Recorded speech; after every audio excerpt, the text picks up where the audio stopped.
আসসালামু আলাইকুম রহমতুল্লাহ। সামনে হিন্দু ধর্মাবলম্বীদের পূজা অনুষ্ঠান আসছে। আজকাল দেখা যায় অনেক মুসলিম ভাই বোন এই পূজা মণ্ডপে ঘুরতে যায়, ছবি তুলে, কিছু কিছু ক্ষেত্রে অংশগ্রহণ করেন। অথচ আমরা কি একবার ভেবে দেখেছি এই কাজটি ইসলামের দৃষ্টিতে কতটা গুরুতর? যখন তাদের প্রশ্ন করা হয়, তুমি পূজা মণ্ডপে কেন গেলে, তারা বলে, পূজা তো সর্বজনীন, সবাই যেতে পারে।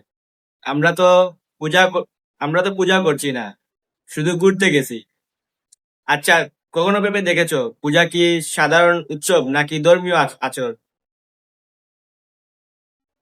পূজা হচ্ছে একটি ধর্মীয় আচার, যেখানে তারা মূর্তিগুলোকে তাদের প্রভু মনে করে।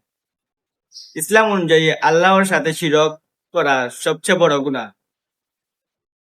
তুমি মুসলিম, তুমি বিশ্বাস তুমি মুসলিম, তোমার বিশ্বাস এক আল্লাহর উপর, যেখানে স্পষ্টভাবে শিরক হচ্ছে, সেখানে উপস্থিতি হও, সেটা উপভোগ করা, এমনকি নীরব দর্শক হিসেবেও তাকা পূজাকে সমর্থন হওয়া বুঝাচ্ছে। আচ্ছা কখনো কি আচ্ছা কখনো তারা কি আমাদের ধর্মীয় আচার অনুষ্ঠানে আসে?